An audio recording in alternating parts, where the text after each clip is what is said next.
Nous recevons souvent des enfants qui se plaignent de mal de dos, qui ne savent pas, à leur âge très jeune, localiser la douleur. Mais c'est souvent au niveau du mal du dos, ce qu'on appelle la lombalgie, ou bien avec des douleurs qui partent vers la nuque, sur toute la colonne vertébrale, vu qu'il y a des déformations.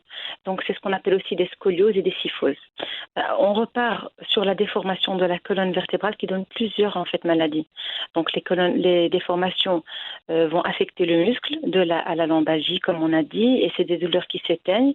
Et la déformation est très importante jusqu'à aller vers la scoliose. C'est vraiment des déformations au niveau de la colonne vertébrale. Donc, il faut vraiment bien faire attention par rapport à ça. Donc, à votre avis, docteur Nejla Mesbahi, quelles sont les alternatives pour remédier au mal de dos causé par le cartable? Donc, bien évidemment, il faudrait porter un cartable pas trop lourd.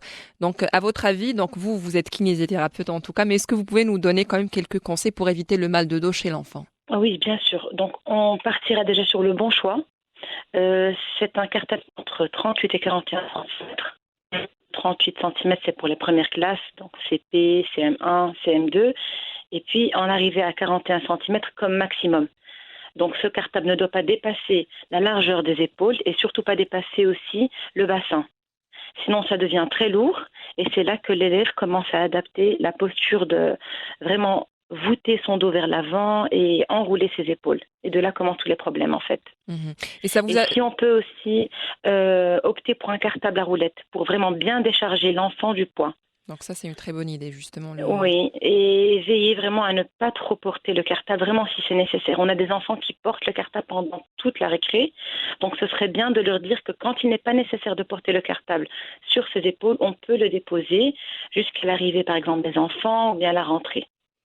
D'accord. Et ça vous est déjà arrivé, docteur Mesbahi, de recevoir et de suivre peut-être des cas d'enfants qui ont porté, ou plutôt qui ont eu le mal de dos à cause d'un cartable lourd?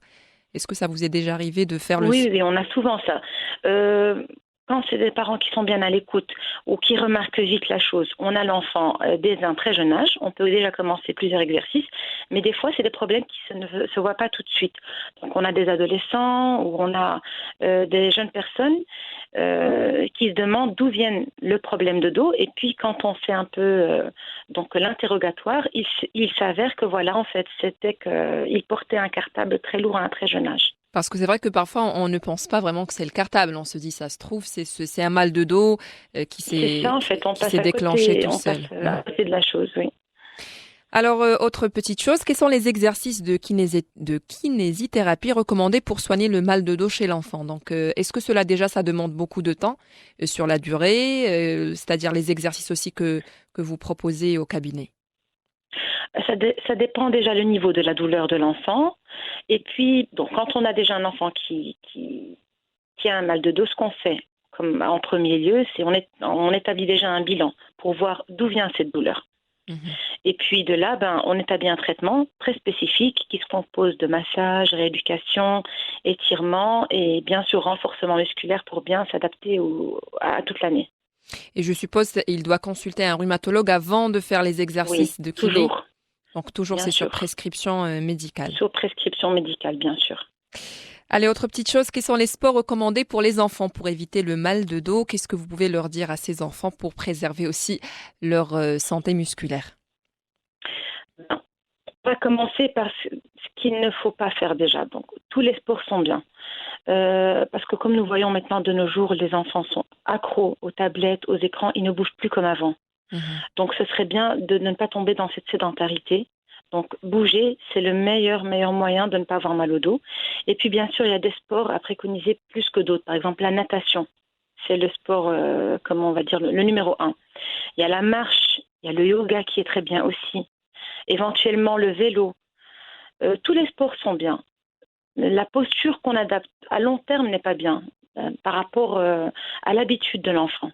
Mhm.